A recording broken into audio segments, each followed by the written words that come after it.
Hi everyone, I'm here with Paul Sweeney today from Webio, and he's the co-founder and chief strategy officer for Webio, who are in the chatbot and automation space. So Paul, thanks very much for joining me today. I really appreciate it. Oh, it's a pleasure to be here. So I know that we're chatting next week, actually, with a few things around. You've got a podcast that's being launched, and it's called what? Credit Shift that's being launched. So that's going to be available on all podcast platforms. And also you just launched Debt Chat as well. So I thought it'd be great to get you on, talk a bit about some of the things that you've been seeing. And then I know that we've been pinging backwards and forwards around large language model, generative chat, just based on your experience and what you do. And so I particularly wanted to chat about that in particular. So the podcast that's coming, maybe just explain a little bit about what that is and what you're really going to, I suppose, focus on with Dan Blogovich. I think your podcast partner in crime. Yeah. So I guess it stems out of the conversations we've been having across the industry for a couple of years now. And I think it's pretty well established at a senior level that everyone is going digital. They need to be much more digital, and digital transformation is the name of the game. But I think that's step one of the journey. And I think what happens when everything goes digital is you've a lot more data and you've a lot more challenges about what your business is going to be doing in the future, what your role is, how you differentiate, what your services look like. And what we wanted to do was to start the conversation about, okay, everything's going digital, and then you're going to have AI rolling in pretty quickly behind that. And then what does the future look like? And what kind of services do people expect to get? What's the implications for the industry itself? And I don't think it's out of place to say that we believe this is such a big shift that it's like I was around from the shift in around 2000 to hosted services and cloud and software as service. And I remember people saying, oh, it's not going to happen. Who's going to do things in the cloud? Who's going to do things like allow their software to be up there? And by 2008, it was a done deal. Like everything was cloud. Then we had mobile overlapping, people remotely checking accounts and managing themselves on their mobile phones. That was a huge change. I think social was a bit of a misfire, but aggregated into the business of kind of Facebook and Twitter, mostly Facebook. So we didn't really see the big changes from that. But AI is definitely a platform level change. So we want to tease out some of the implications of what that might be and what the systemic effects of that might be, and then what it means for like competitive positioning, competitive strategy. What is it that people have to really start wrestling with as issues? Yeah. And where do you think we are on the change curve with that, as just as an example? So you talk a bit about cloud computing. I remember it all being talked about, cloud computing. No one was doing it. Everything was still on premise. And it really took 3, 4, 5 years. And you could even argue that the pandemic was a big thing that's really changed cloud computing, because everyone wanted to have software as a service as a result of that. It really accelerated it. But where do you think we are with this? There's a lot of noise around AI, a lot of noise around large language models, really what we're talking about with AI. Are we just at that start of that change curve, or do you think it's going to accelerate really quickly? I think it's going to accelerate really quickly, but I tend to overestimate how quickly. So I have to self-correct. So let me, by very nature. Yeah. So I think that the difference with these technology curves now, these days, is once the internet was in place, the next wave of technology sat on top of that. So like mobile services actually leverage an awful lot of cloud to make them happen. And now mobile is in place. So like computers are ubiquitous because we all have our phones. So the next level of innovation through AI now has access to all our phone-based technology. So you'll see someone like ChatGPT now has an Apple app. You can download ChatGPT and start like using an intelligent assistant on your phone. And that leapfrogs so many other barriers to adoption. I don't know if you've downloaded it on your phone yet. I have, yeah. But you start, like when you start pressing the button and saying something into it, and then it starts generating the response and it's making that little vibrating thing on your hand, and you go, wow, that's something else. And that's just, I think that's the equivalent of getting email on the internet. It's like, that's the base level thing it'll do. There's so much more going to come behind that that it's I follow this kind of daily. So when you see the pace at which things are changing, I pity decision makers. That's what I think, because you make a decision today, tomorrow something happens and you go, that was the wrong way. We need to turn back. Yeah, I mean, it's had incredible adoption, hasn't it? I can't remember the stats, but it's one of the fastest launches ever, particularly for ChatGPT. I read a stat earlier that was saying something like, I think it's in the US, it was something like 40% of people are now using it as part of their job or something like that. The adoption's been huge. Huge. I feel that I also think a lot of people are using it and not necessarily saying they're using it as well. And certainly my conversations with North America have been, it feels like it's been even more adopted over there than it is over here in Europe, really. So I think there's a bit of culture difference here as well.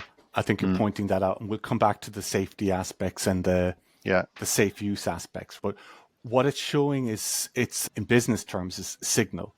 It's saying people want to use something like this to help them do their jobs or to help them work.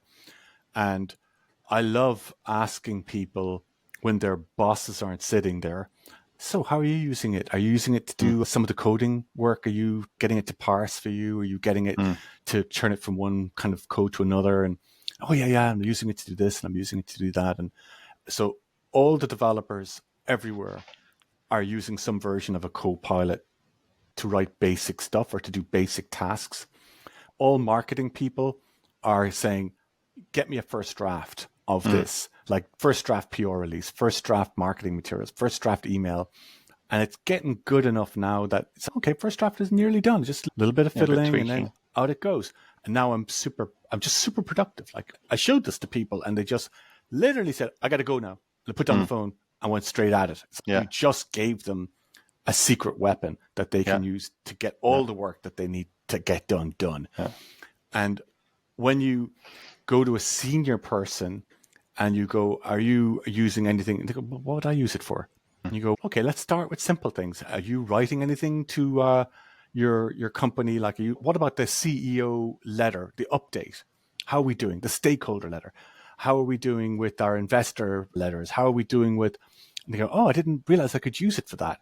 And then you start thinking about, oh, are you aware that, like, the generative aspect of this means that you can change your behavior about how you're interacting with the technology. So just change your persona. So acting as let me say, give you a football man, acting as Alex Ferguson, famous manager.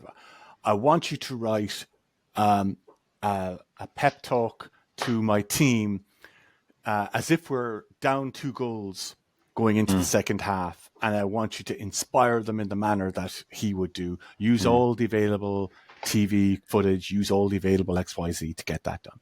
And then you get back something that's inspiring, that's fiery, that has adopted some of the language and maybe tone that he would put into that message.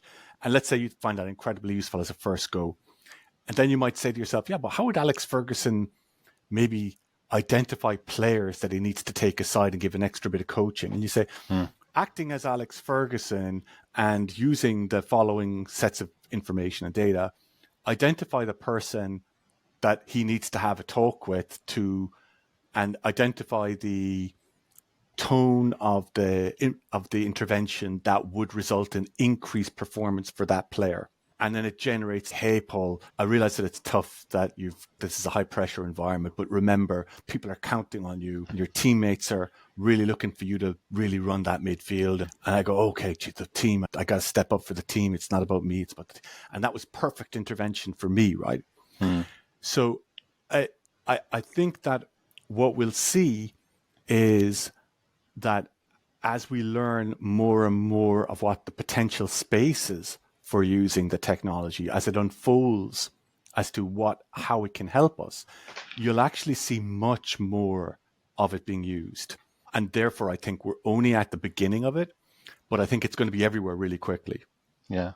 It's almost like the invention of the car or the washing machine. It's kind of like once you've used it, it's really hard to put it down because it just saves so much time. I mean, if you're washing clothes manually and someone gives you a washing machine, in this case, pretty much for free, would you ever go back to not using it again? It's really hard to put down. And the whole question around whether we should have controls around it or not, it just feels like it's just going to be too hard for people to stop. Because if you're saving 20% of your time and you've got all this extra functionality, why would you not use it? If I could just expand on that a little bit, I don't know, Yeah. is it Hans Reisler, the data guy who's famous for his bubble graphs of data? I don't know. I think he's on YouTube. I think it's Hans Reisler.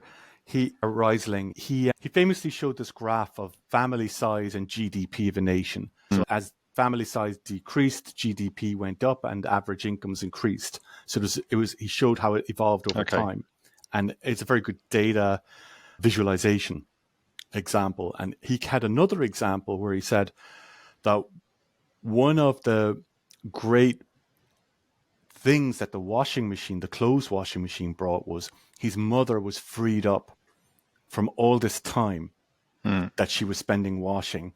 And what she did is she read. And so with that time, she was able to educate herself because she hadn't received an education that at that time in the country she was in. So she was able to use that time to get educated, which means that then she got another job, and then she was able to bring her family that next step out of that cycle.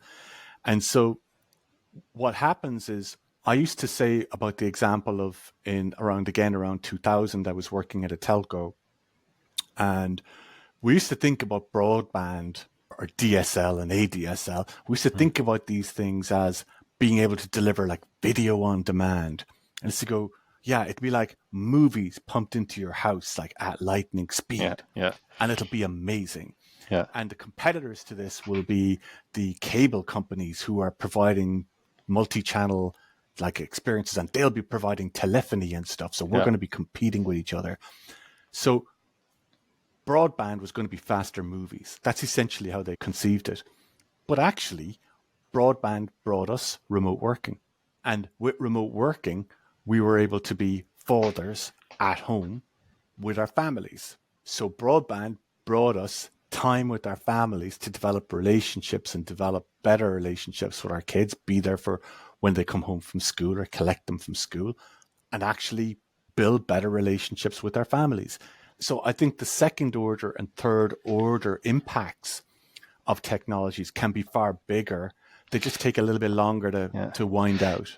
Do you think, this is an interesting point, do you think that's actually a bigger driver around psychology than the business driver? So I'm just looking, for example, I've got the Apple goggles that have just been announced, or the other one was the Microsoft Copilot, and you saw that one there. And they talk about work-life balance, but it's often I'm doing something at home, this allows me to now also do my work as well. Whereas it's almost like a bit of a business piece where they've introduced family as like a secondary order. But should that actually be the other way around, which is actually I want to spend time at home and it's really all about my family, and this allows me to do this other business stuff, which is really how I earn the money to do it. I just wonder if it's presented one way, but actually the driver of adoption is actually something else. It's a really interesting point. So I think it's about who's the buyer. Like, who's going to buy this technology? It's going to be the company. It's going to be the business, right? And what does the company want? The company wants like productivity, and happy employees make for like better customer service experiences, better interpersonal experiences with their coworkers. So it's in your interest to develop a better home life balance and manage tempers and manage emotions that people have and the conflicts that we all have as humans. But I think that you can talk all day long about what you think it'll do, but what people actually use it for is the gold standard of what we should do next. Yeah. And I think that it was explained to me really cogently by Brett Kinsella, one of the leading analysts in this space. He explained it as previously when we're looking at AI, it was in front of us. It was the Alexa, it was the Google Assistant, and we were talking to it. And that was the relationship. But where the relationship is moving to is the AIs alongside us. Yeah. It's looking over our shoulder going, oh, I could help you a little bit with that. Or would you like, if it might be easier if you did this? Or have you noticed the other? And, oh, gee, I hadn't. Great, thanks. And, it's giving you those little, doing little jobs on the side for you and handing it over to you or making you notice something. And it's just like a really helpful co-worker. It's like a co-pilot. And I think it's a good brand name. I think its strength has been such that it's gone ubiquitous for a description of it. So like other companies have Google's Copilot. Is it just not an assistant? Is it? No, it's a Copilot. It's like Microsoft Word. It's not a word processing document. It's Microsoft Word. So I think they've done a great job of that. And I think it's analogous to IBM back in 2003, I would say, when they came out with cloud, because there was no cloud concept before that. And then they started to popularize the word cloud, and people started to go, oh, this must be a normal thing, and started spending more time looking at it or evaluating it. I think we're at that kind of, what is this space called? What's it doing? What can I expect it to do? But I think that if I was running a class and saying to people, how would I get a technology out there in front of the world as fast as possible, no matter what it is, I'd say find a way for someone to represent themselves in it. Do you remember those apps where you take a picture of yourself and it would show you in 20 years, or show you as a baby, or show you as the opposite gender? And people love it, right? They love seeing ourselves. We love seeing ourselves in things. So I don't think it's any mistake that the visual aspects of generative AI really grab people's attention. It's like, here's me as Lego. Here's me as a character from a Lego movie. Here's me as a sponge animal or as a Muppet. And then here's me as a Muppet on the moon. Here's a movie of me as a Muppet on the moon. But you'll notice that it's all me still. It's kind of like, it's entertainment, or that's how it gets into our mind that, oh, this AI is really quite powerful. But then you start thinking, okay, how would I use this at work? Like, this is the next thing. It's okay, actually, if I had pictures of my sneakers on people, or if I was selling clothes, what would change? If I was selling services, what would change? And you start thinking more in that area. Yeah, the productivity changes, I mean, are huge, aren't they? And it just allows you to be so much more productive. But I suppose, how does that come back to things like security and concerns around privacy and those kind of things? And it's been talked about, do we need to regulate it? You got the EU AI Act that seemed to come out a few years before, actually. In some ways, it's been talked about for a while. And it's almost like they were almost like predicting it. What's your kind of view on regulation, and particularly around the concern there is in the media around the dangers around it as well? Is it just a case of that we're just afraid of something we don't understand, or do you think there's more to it? No, I think there's more to it. But from a practical point of view, like, we've been in this space for years, and we've run a conference called ConverCon back in 2017, and we've always had a layer at the conference for AI ethics and AI governance, because we strongly believed that AI was coming and it needed to not turn into social media, right? It needed guide rails, it needs rules, it needs regulations, but it also needs companies to understand behavior and governance. So the quick lessons here are, I believe, anyone who pays attention to data integrity anyway, like GDPR, data at rest, data, where's it going?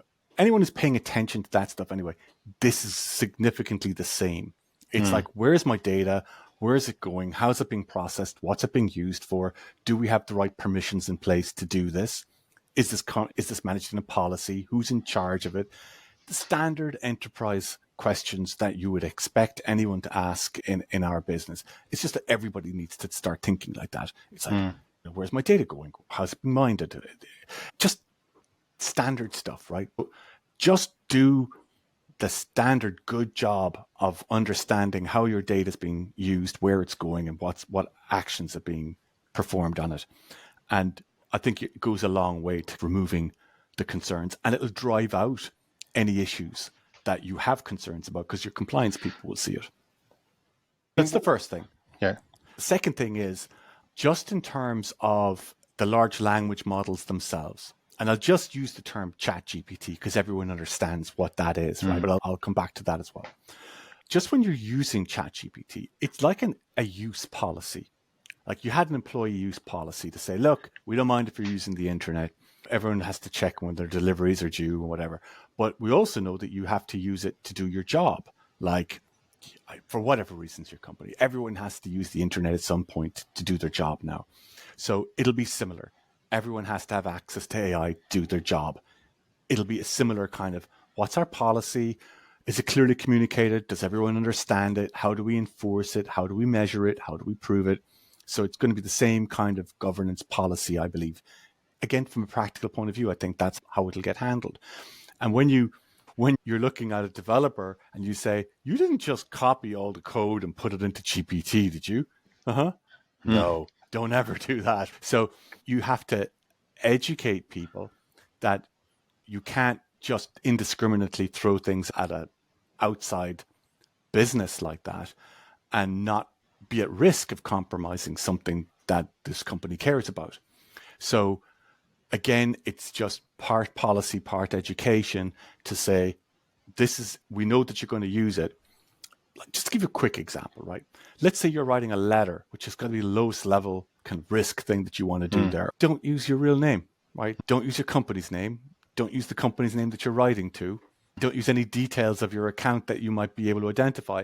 All you're looking for it to do is structure the letter, give you the right language, put in the name A Limited and B Limited, right? And let it generate it, and then take it off, and then edit it, and then confirm that you're happy with it, and then send it. But just be careful about the names you put in, the details you put in. There's always scare stories about every technology out there, but it's a little bit of common sense. Like, just don't throw your company information into an open environment like that. I see it as, it's almost like my little mini helper. So, for example, if you're writing something, you can end up structuring a letter, those kind of things. And just if you were to have someone who was working for you doing it, you wouldn't just get someone off the street and then just say, go and write me a letter, and then just accept that's it and just put it straight into production. You'd have checks and balances. You'd review the letter before it went out. You'd make sure that you made sure that they were trained properly before you gave them additional responsibility. And I know that ChatGPT or generative AI, it's maths at the end of the day, but if we think of it almost like it is my mini helper, then I would have the same controls I should normally have. And I just wonder if we're thinking about it's almost our relationship with computers is going to have to change as being the computer's always right and it's going to be perfect, to being something that is the computer might be right, just like a human might be. And we need to have some segregation of duties. We need to have some sort of governance around it, just like we would as if it was a human. So today, tomorrow, and into the future, these are different time horizons for this technology. So today, it's really good practice to treat your AI as an intern, like smart graduate coming to work in your business. They're really smart, but they don't understand everything. And you just go, great work. Okay, that's very good. Okay, no, that's not what we call that. That's not what that means. Okay, I need to do a bit of work in the background. Yeah. And then you go, great. And then that works really fine. Now, there's going to be tricks. I call them tricks, but they're really advances in the technology, right? So you might say, remember all the ways I like to edit. Remember the corrections I make to these kinds of letters. And then when you're generating them in the future, generate them with those edits in them. And so it'll learn your style. It'll learn how you like to communicate. It'll learn how your policy, like of how you want to do things. So it will remember your settings, whatever else you want to call it. And where that then becomes interesting is it's like, well, how much more information do you want to give it? And then how much more action do you want it to take on your behalf? And then that's policy level kind of, I want you to be able to respond to an email from me, but I don't want you to commit me to anything. Or, yeah, I'd like you to respond to it. And if it's a request for a meeting, a call, or anything else, organize that and put it in my calendar and commit to it if I can. So it'll be levels of actions, levels of permissions. That's a governance thing as well. That's a human governance thing, but we're going to have governance on top of it. Correct. And then the kind of third angle on it then is, as you're saying, the relationship to it is different at the moment. So for instance, you should never look at anything as a fact. Like just, it is not facty. It's a generative thing. It's not facty. So it doesn't know what your balance is. It doesn't know what your next payment date is. It doesn't know how likely or not you are to do anything. It doesn't have any of that data. It's not able to make those judgments. But I believe that as the technology evolves, there'll be other rails put into the process, into the pipeline. And it'll go, actually, you should be looking for a piece of data here. Does that exist? Do we have a link to something that's saying that's the balance, or that's the next date, or this is the person, and validate them? And I think that it will evolve, and therefore it will link to APIs, it will link to enterprise data. There will be policies to put rails on everything, because that's how an industry matures. So I think it will, I don't think this is going to blow up and do something silly and everyone goes, oh, that was funny for the moment that it lasted. This is a fundamental shift in what computers are capable of. And I think that it's going to be a longer term change. I suppose a bit of a concern I have around this talk around regulation is if people don't understand how it works or what it actually does, if the regulation almost gets misplaced based off what we think it does rather than what it actually does. So, for example, there's some of the issues being raised, things around copyright as an example. So did it learn everything from copyrighted material? It's how most of my education was learned, or all of our education was learned. Or is it going to have over control of things, or the fact that it gets things wrong, and when actually there are policy controls around that? I just wonder if it becomes too focused on privacy, or if it becomes too focused on certain aspects that we understand today or we think it's going to do, will that lead to the wrong regulation that then restricts development? I think it's, I can just speculate the way I think it's going to go. I think that they're going to make generative AI something that falls under all the regular AI ethics rules, the AI rules that the EU have done up. And it's not about the technology. It's about what you're doing with it. And do you have the permissions for it? So if you take visual surveillance, and you say, I don't mind having cameras in London. I don't mind, cameras on the street. Oh, I don't mind cameras in the shop. Actually, I don't mind camera in my car. I don't mind a camera outside my house when I'm coming into my house. I don't mind a camera in my house when I'm in my house. I don't mind Alexa being in my house. You don't mind any individual piece of that. But if someone had access to all of that and then was able to do something on top of that that was against your interest, you go, I don't like that. So it's more than just what individual systems are doing. It's what all the systems together are doing. And then what is your intention? Like, what you as a company or an organization or an individual, what are you trying to achieve with that information?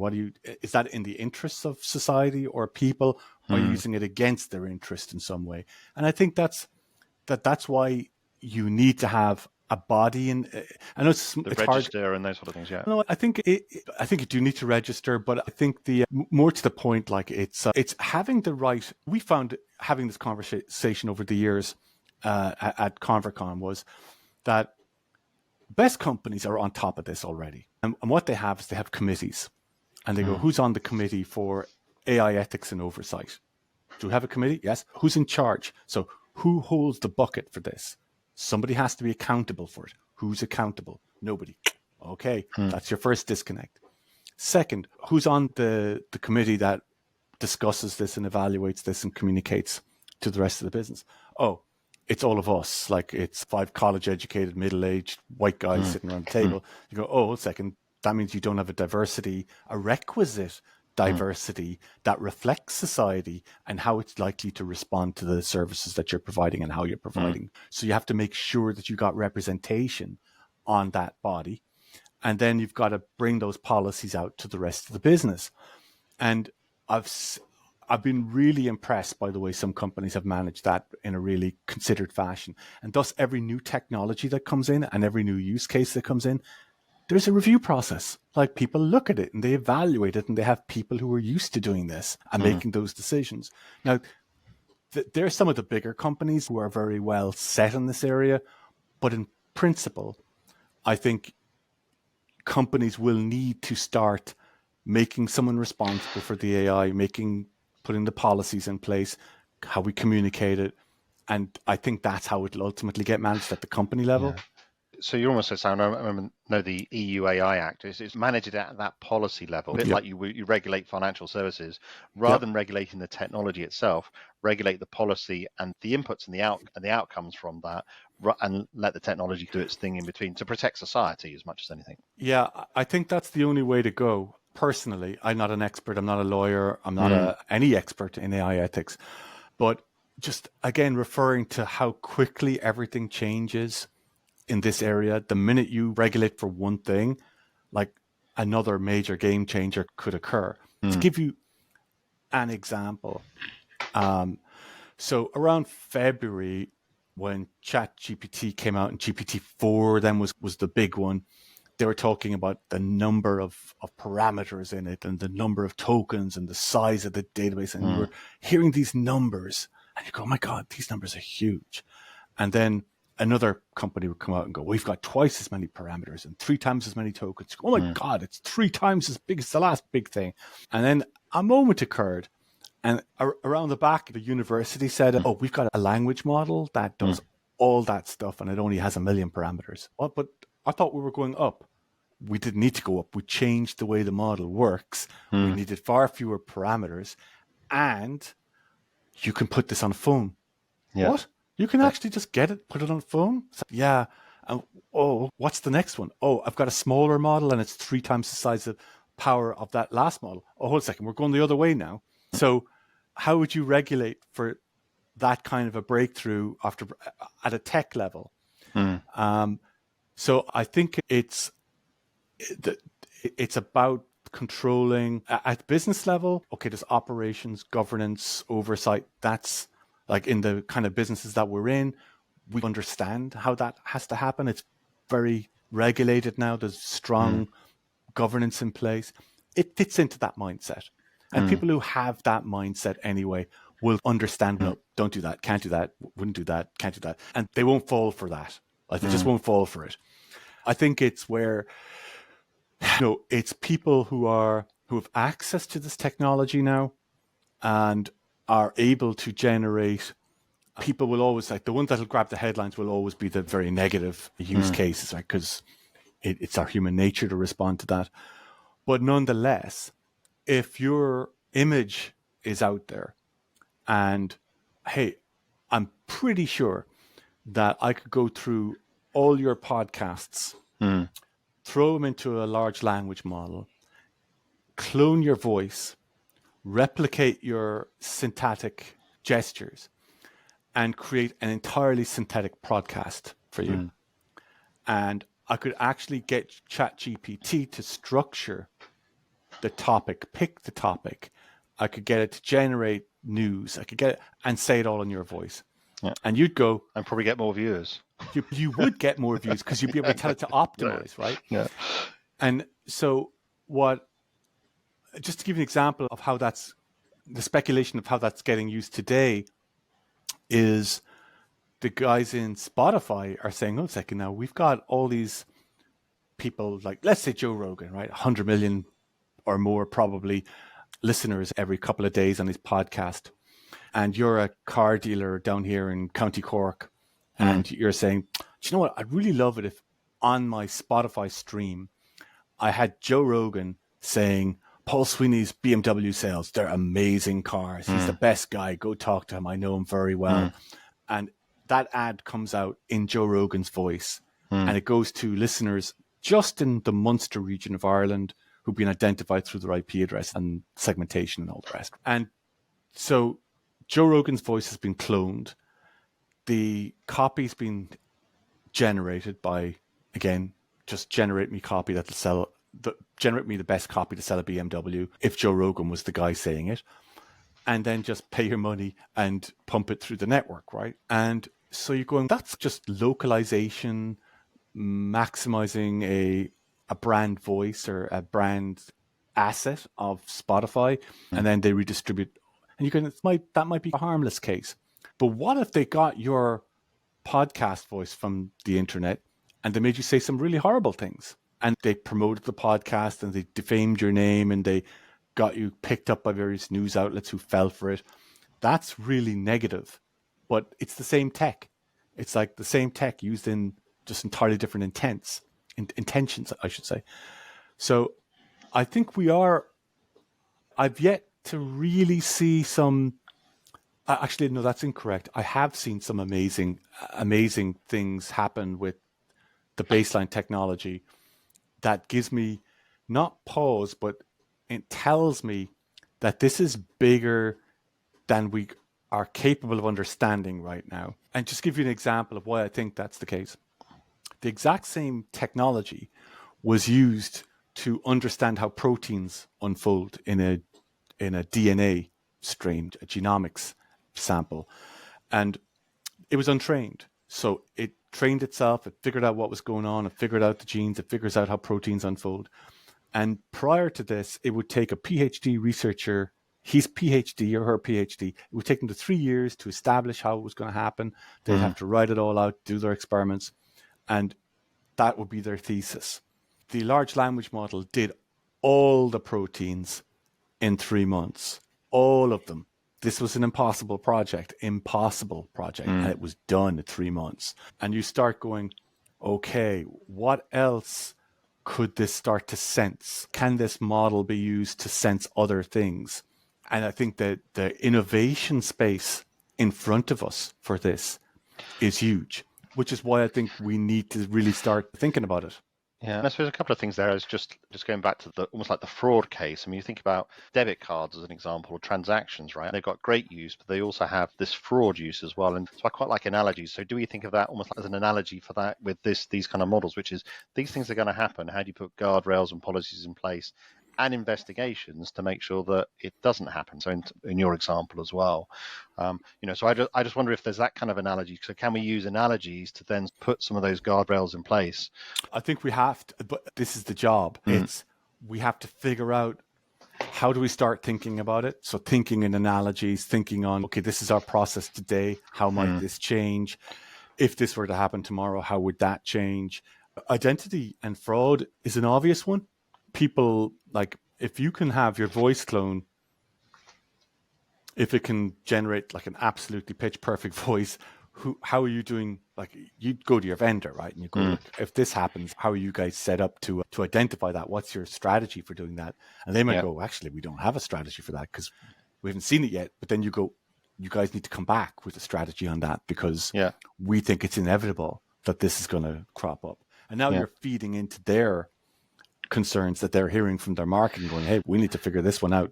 And I suppose that gives a whole new sort of level of services that end up being produced. So what gets lost in terms of us doing some of the productivity gains ends up getting replaced by new services that have to get created as a result, I would think. I suspect so.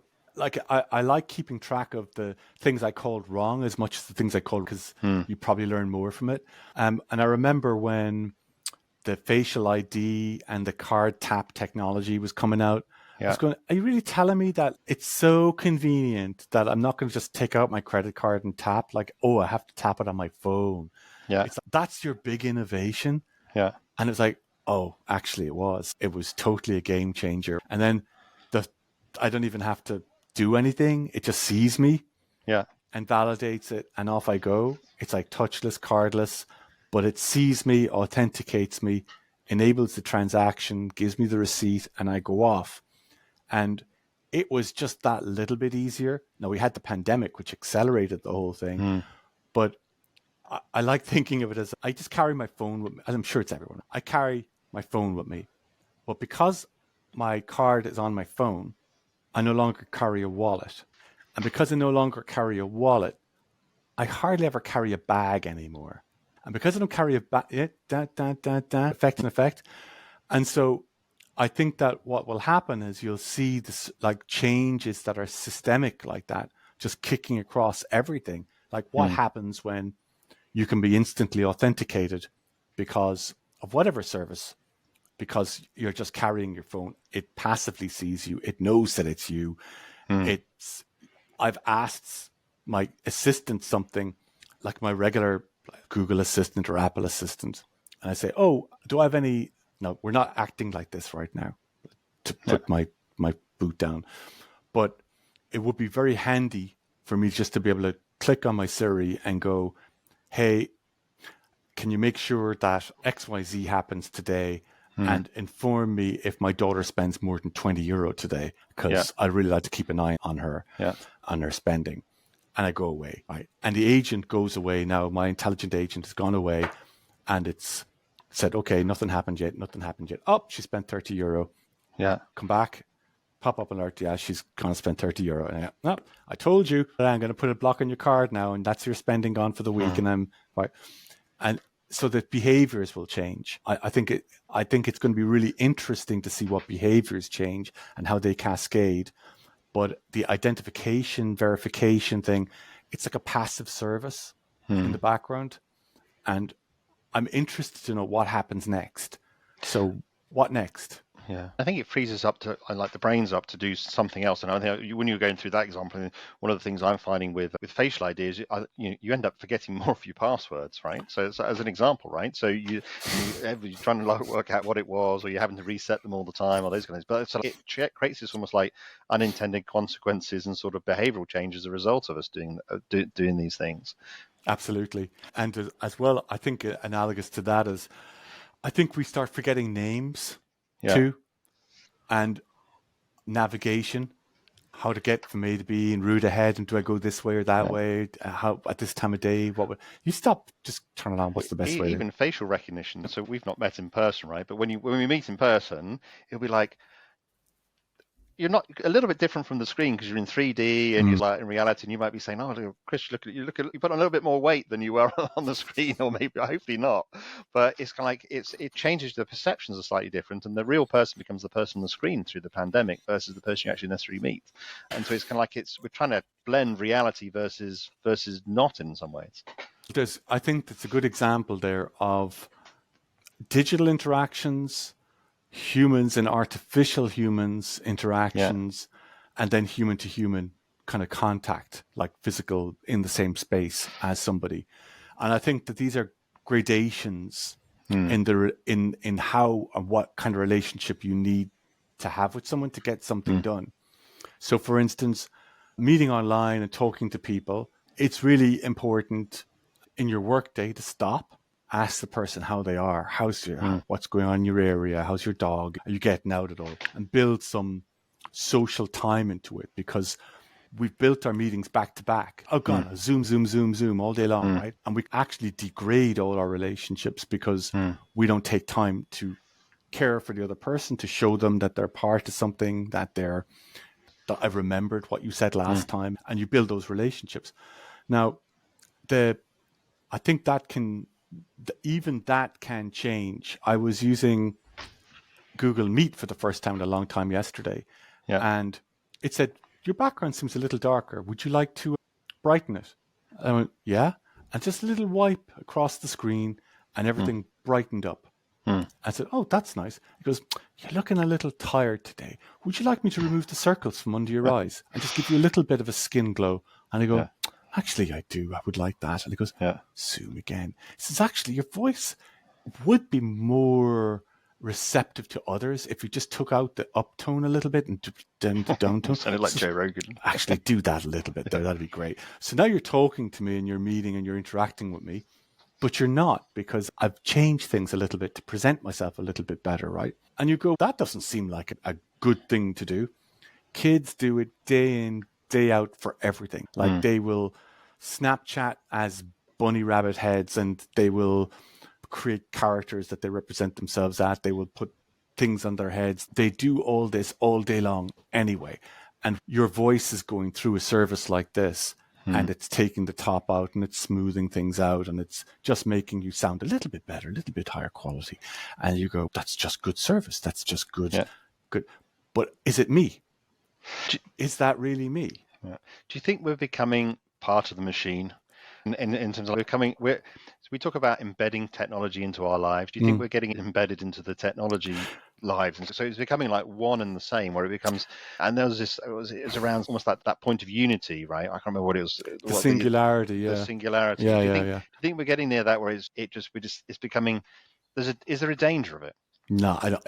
Look, I'm sure there's people far smarter than me going, I just don't understand the danger, right? Let me give you really silly example of a completely different area, and it'll hopefully relate back. My wife and I were out in a local forest a couple of years ago, and we're walking along in late August, and we walked by this apple tree. I went, "Oh my God, all the crab apples are out." And we looked at all the berries and said, "We could just make crab apple jam. It'd be lovely, right?" And we're just picking them off, and we went, "Hold on a second, we need something to put them in." And says, yeah, it'll be really simple to make. I'll make a basket. Sis, we'll make a basket. And then you look around you and you go, there's nothing really here to make a basket from. And, oh, okay. And we tried and everything fell apart. And so your basket is a basic tool. A knife is a basic tool. You pick them, you put them in a basket, you carry them somewhere else. It allows you to carry more things than you could before and without damaging them. And so we have always developed tools. We've always carried our knife with us for cutting. We've always carried our hammer and our ruler and our things for our jobs. And you could say you would never see him without his toolkit. You never see that guy without his whatever. He carries it with him. It becomes a part of his job and maybe a part of his identity, because I'm a carpenter, I'm a mechanic, or I'm an accountant or whatever, and identity rolls into it. I don't see it as being any different than it's just another tool that you'll figure out how to use. It'll help you do your job or not. And maybe you'll develop some relationship with it or not. But I'm not really convinced yet that we develop relationships with technology. I don't think we wake up and go, I must talk to Mr. Busy and see how he's doing today. He's got this Talamaki thing or whatever. We just don't do that. Yeah. But there are people out there who, because they don't have social contact, because they're isolated, they have a proxy to a relationship by having a digital human that they can talk to and who asks them questions and who remembers things about them and who seems to care about them. But that's not us wanting a relationship with the technology. It's a technology substituting for a relationship we don't have in real life. So I don't think that we're heading towards any kind of singularity. I think we have a set of tools that are actually more going to be passively keeping an eye on us for our own health and well-being than proactively engaging with us and being like a bantery mindset. If you're using an Apple Watch now, if you wanted to really get into it, it would figure out, you know what, Paul, your heart rate went up for that meeting. Were you worried about something? It's not what I'm doing, but it could do that. It is keeping track of my heart rate. It's keeping track of my perspiration. It could keep track of my glucose, my blood sugar. And now I need to triangulate what's driving this: time of day, exercise, eating. Okay, do I need to know more about those and what's it doing to help me? And it's passively managing these things until we ask it to do something like, hey, Apple, I think I'd like to actually lose a couple of pounds over the next couple of weeks. What do you suggest? He goes, I suggest you just walk after your meal, and every second night you do the following. And estimated weight will be half a stone in 2 months just by doing that. And I go, oh, that's great. Will you remind me to do that? Yeah, sure. I'll send you a little notification. And that's AI working to help you manage your physical well-being. But it's not like a really invasive, it's not mind melding with you in some way. All it's doing is it's gathering data. It has the tools then to act on that data, and you'll probably have to tell it what you want it to do. It's not going to turn around and surprise you with, I've spotted these things that you should be worried about. We'll take off that watch in a minute and go, I don't want to be worried about whether I'm going to get hair cancer from walking in a city street. Just stop. So that I think mentally, the interesting things I think are coming from the fact that there's so much more to measure. There's so much more to sense. We can sense our body's performance, what's going on with our bodies. Before, we'd have to go to a doctor, go to a big surgery with all the machines. They would do that once in a while. The technology now allows us to do this on a continuous basis, which gives us more data and more context in our lives. And the more context it has and the more data it has, the more it's able to sense and help us understand why certain things are happening or what might happen. Yeah, I suppose that's the only concern that I do have, and I don't have concerns about it at the moment, is that as human beings, we can only sense, for example, let's say 20 factors or 50 factors. This can do at an extreme, it could do 50,000. And in terms of writing things, so if you're getting it to produce a piece, it might take me a day to do, right, or a half day to do. It will be able to do that in 10 minutes, and it'll be able to produce 100 of them in 10 minutes. And it's almost like that competition. We could lose out with competition, and this might be down the road in it in terms of. And I suppose it's around the policy to make sure that doesn't happen, make sure it's done for the benefit of society, which is the humans in society, rather than necessarily the machine itself. And I suppose that's the only concern I think I have at the moment. But that's projecting so far in the future, because at the moment it's helping me do my job, right? Yeah, I'm not entirely convinced of the runaway AI theory yet. And I'm not saying it couldn't happen, but at the moment, I'm not too worried about that. I think that all the interesting things that are happening are things that we would not have thought about. And there were separate amazing breakthroughs happen. For instance, genomic databases and understanding the very essence of biology, meeting the breakthrough in AI and in data and in cloud, all coming together to say, actually, we now have enough computing power, enough process, and enough understanding to start figuring out the enormous complexity of a biological system, such that we can now figure out triggers for why something happens, like that protein shifts here when this happens because you were predisposed to it because of this relationship. And now we can just generate a hyper-targeted solution to that problem, right? Just compounds that can be created, manufactured, and delivered like within a day, like to you, like entirely hyper-personalized. That's a complete game changer, as up there with having healthcare at all. Like, we take it for granted. I always go to my dentist and I thank them for their education, because going to a dentist 100 years ago was no small event, right? Yeah. It was a big deal. So I'm grateful that we have the standards of dentistry and care that we have these days. And the same with the healthcare system. What happens when the next layer of breakthrough technologies happen and we're able to get into the finer details of the things that are making us unhealthy? And possibly the other way, once you start going, this is all because of saturated fats, these kind of oils, they have these kind of impacts on the proteins, they have these kind of impacts on your body. Once you understand those relationships, now you can go back and start going, well, guys, you can't make food like that. You got to change those ingredients and drive them out of the system. So I know I've gone very broad on all the AI stuff, but I think that if I was to make what's my major point here, it's we're on the cusp of a change that is huge. It's scary that we've had like cloud, we've had mobile, we now have AI, and the cycles at which they're coming in are faster and faster because they're layering one on top of the other. And so I think it's going to spread really quickly. People are already showing that they have a strong desire to use it.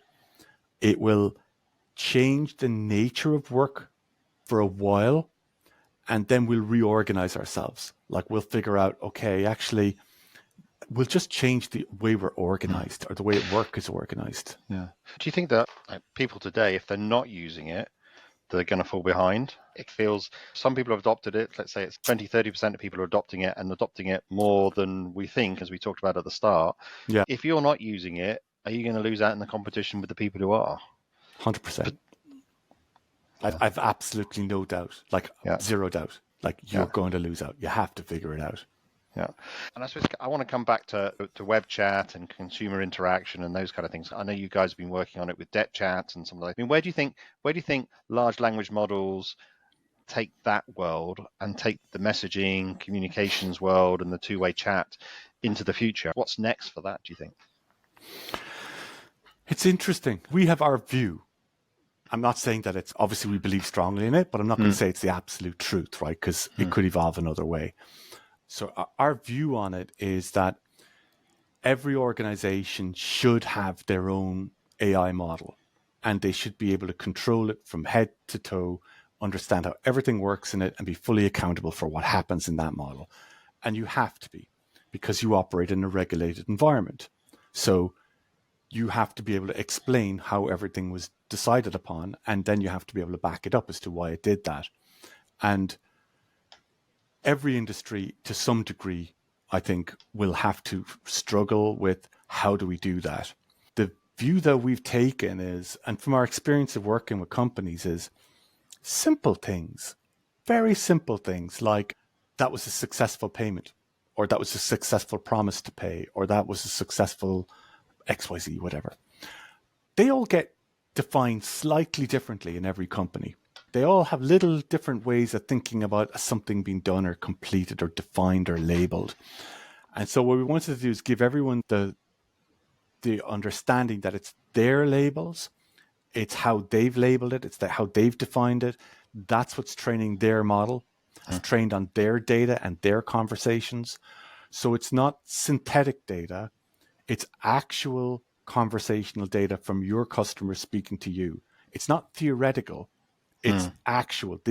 And the analogy there is, would you rather drive a car that was driven around Birmingham for a couple of months, or would you rather buy a car that was trained on YouTube videos? It's no, I'll take the car that was trained on the real live data, please. So our view is you take the real conversational data, you understand it, you train the model to understand the context of that data.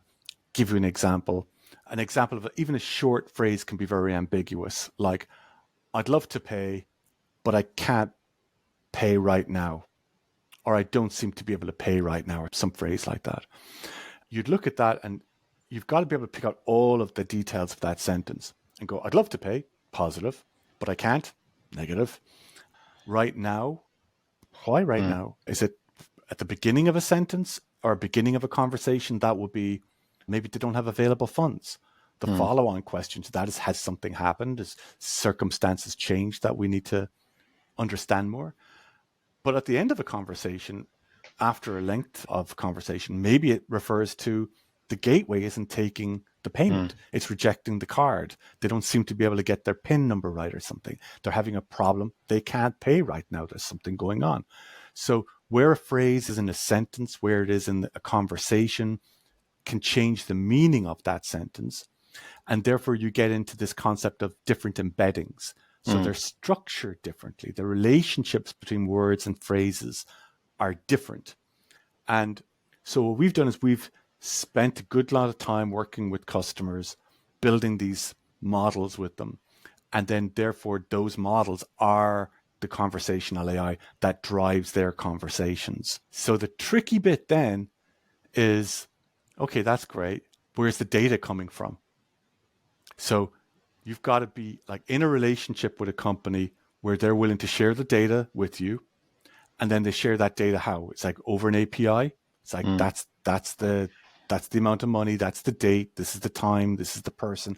This is all kind of data that you can't throw over to a generative AI. And it's why we have generative AI kind of technology, conversational AI.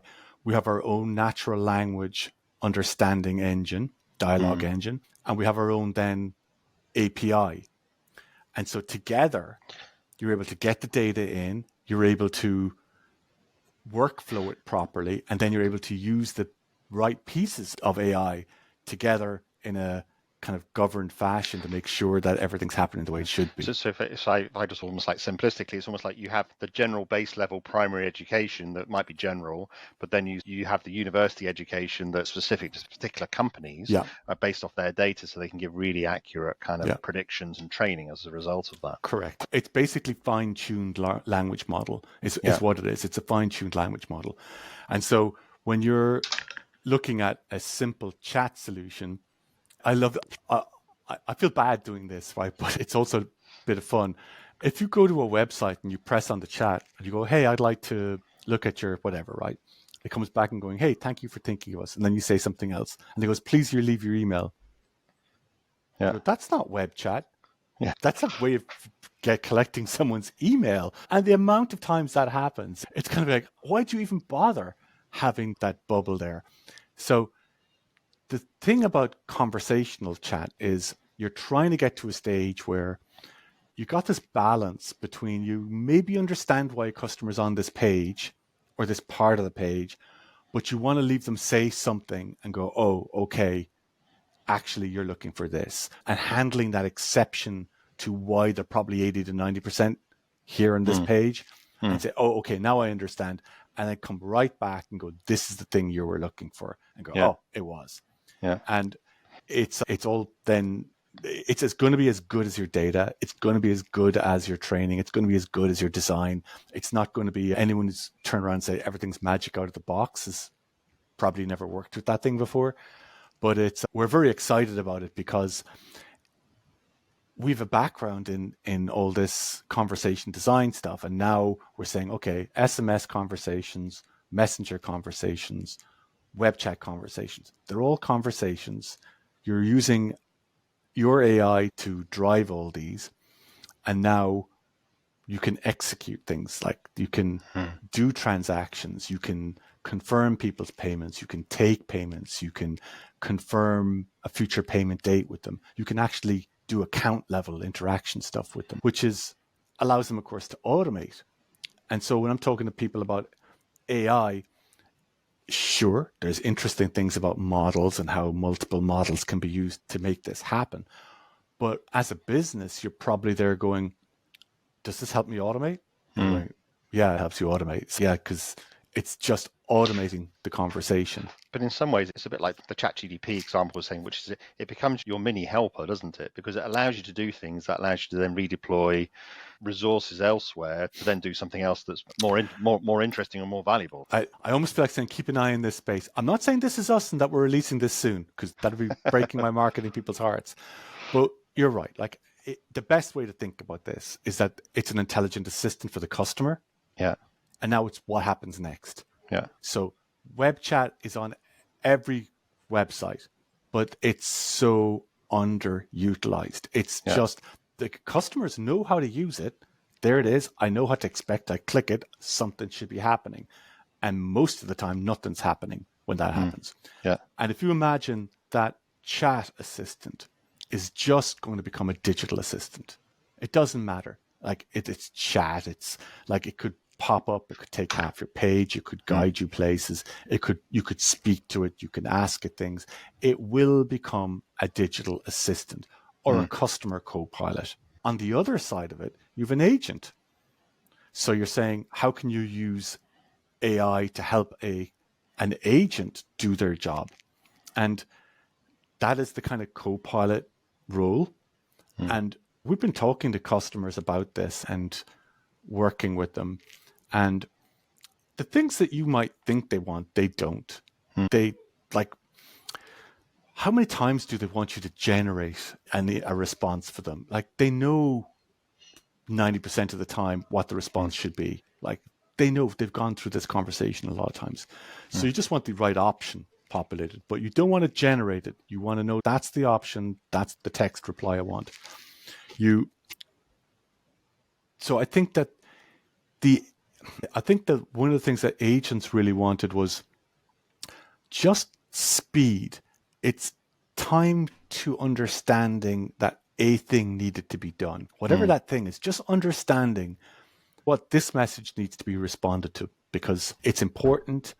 The client has specified that they have some constraints. That means this is very time constrained and some other factor. So the AI understands that message needs to be prioritized and it's just brought to the agent's attention. And just as was said by one of the companies we're working with, just having the ability to stop an agent and go, oh, think about this. That was valuable. Just go stop, think, oh, I should actually deal with that this way because they might probably know what to happen. And an example of that is like it's specified. A great example actually bringing all this together is vulnerability, where you're saying to people, I'd love to pay that bill, but unfortunately I lost my job very recently and we're going through a tough time. Is there something I can do?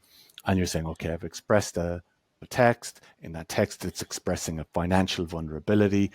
You're giving it some sort of a measure, like a lost job is some sort of measure that you want to put on it. And now you want to label that as financially vulnerable and then do something with it. Now, it might be just saying, person's expressed a financial vulnerability. Please acknowledge that. I can just go, I'm really sorry to hear that, Paul. That can be a very tough change of life situation. Let's figure out how we're going to deal with it.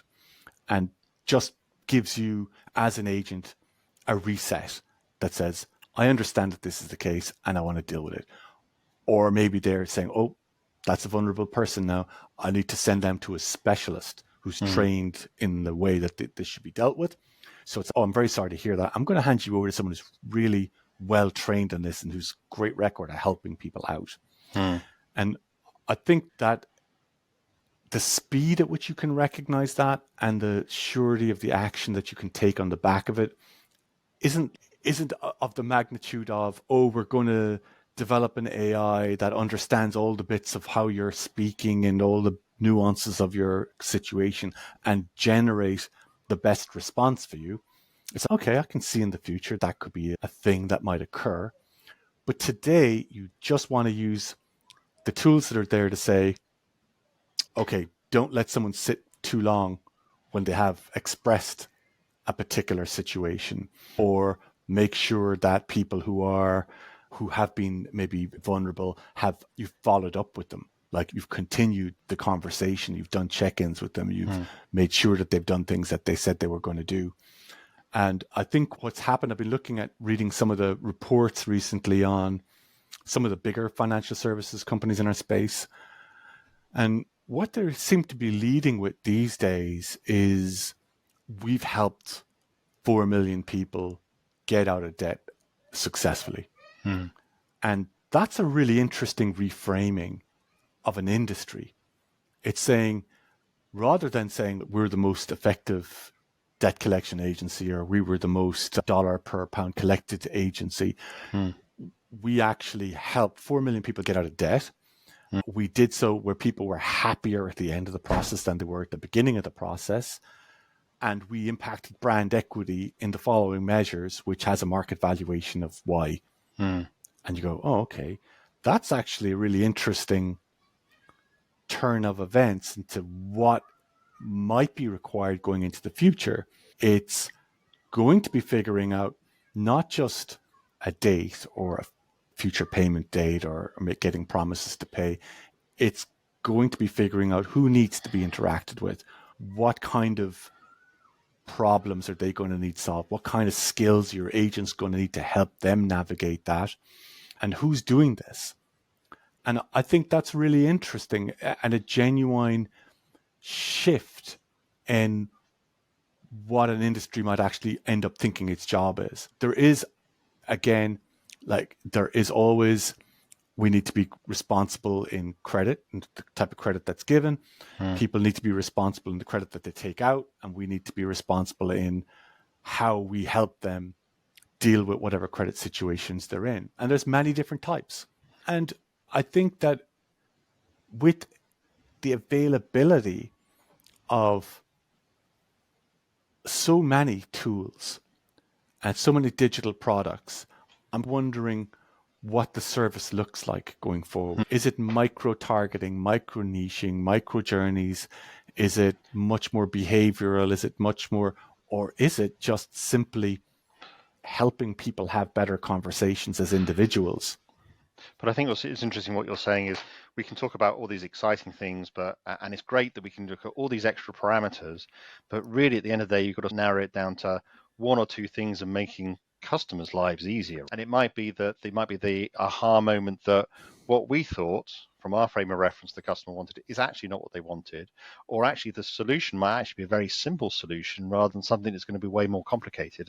And even though we go through all this complexity, we actually come back to some very simple and very familiar measures. We can just do it in a lot more detail than we ever could before. And again, I think that feels correct. That feels like how life works out. It's like the amount of complexity and development that goes into this phone being able to see you and authenticate you through a camera so that you can tap and go in a supermarket. The amount of technology behind that is astronomical. But the experience is I just walk by a little machine and I tap my way out. It's a small moment with an enormous stack of development behind it.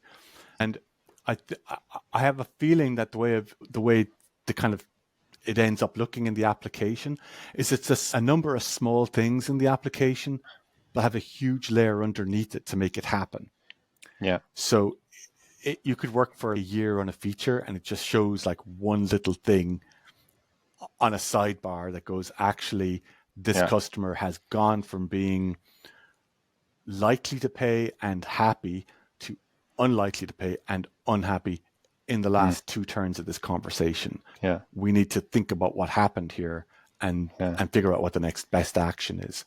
Yeah. And I think the idea of thinking of this as like in context of the other challenges in the industry, like how do we recruit people? How do we train people? How do we keep people motivated? How do we keep people on culture that we want to have? And how do we use our co-pilot to do that? Like, how do we do that? And maybe what we get is we get people ramped up a lot faster. We give them hints and understandings of what's happening in a conversation in a live way. And they get to be the best agents that they could have been a lot faster, and now suddenly are much happier in their roles because they have mastery of their role. They know what's happening. They know how to deal with it. They're not surprised by things, and they get to make a difference. Now, like I say this quite openly in that I grew up in a house where we got bills arriving that we couldn't pay, and it caused stresses and strains. I've been through it myself, and it can be a very stressful situation. And the biggest mistake people make is they don't engage. And if you can engage with people, and then you can build that rapport with them and build a way that we're going to solve this, we're going to figure it out. Now, we'll understand how we're going to move through this. And people just get that sense of it was okay. Like the world didn't end. It was nowhere near as bad as I thought this was going to be. Yeah. And then they experience something and they go, actually, I'm going to get through this and I can get through other things. And then they do get through it.